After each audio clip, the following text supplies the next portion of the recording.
covering here is the verb estar.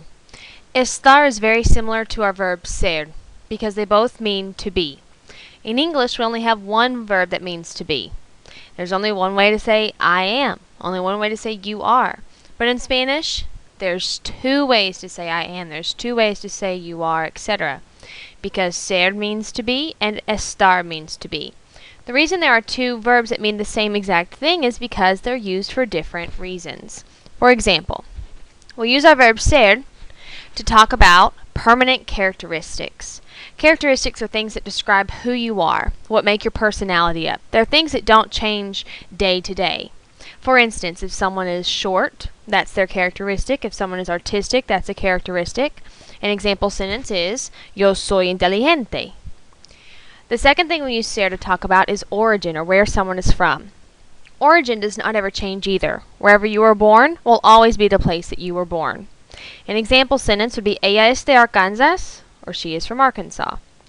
Since permanent characteristics and origin are both more permanent things, meaning that they don't change constantly, I like to say that ser is used to talk about things that are mostly permanent, while estar is used to talk about two completely different things.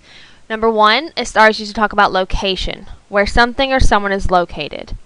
Now, location can refer to buildings, like you can say the school is next to McDonald's. La escuela está al lado de McDonald's. Or you can talk about a person, like I am at school. Yo estoy en la escuela.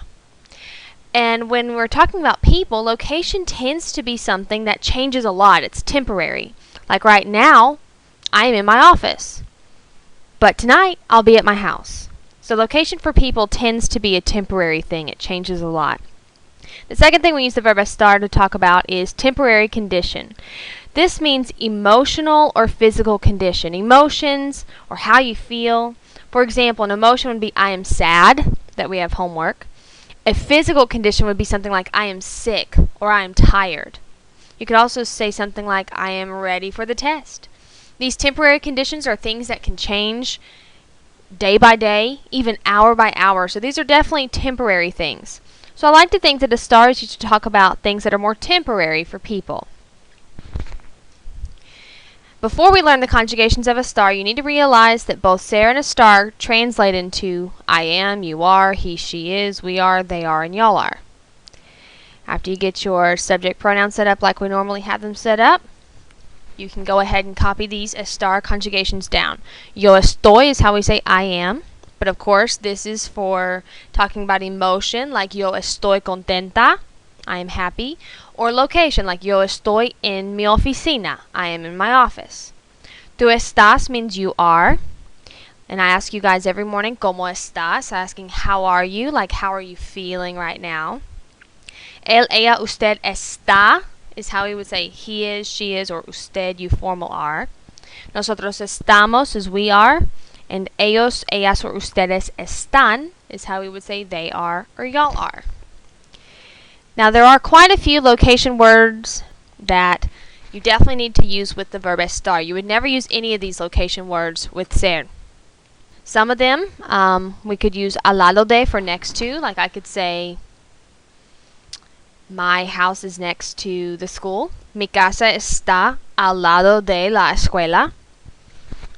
For lejos de, far from, since I don't teach with each of you guys, or I don't teach at your school, I could say I am far from my students. Estoy lejos de mis estudiantes. And finally, here are some example sentences to show you how to use estar in real life. Number one, yo estoy muy emocionada porque hoy es viernes. I am very excited because today is Friday. Número dos, tú estás en la clase de español. You are in Spanish class. Number three, la biblioteca está al lado del baño. The library is next to the bathroom.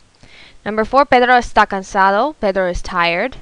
Number five, usted está en la oficina. You are in the office, but that's a formal you. Number six, Miguel y yo estamos en la cine. Miguel and I, we are in the movie theater. Number seven, Claudia y Elena están enojadas. Claudia and Elena are angry. And ustedes están ocupados. Y'all are busy.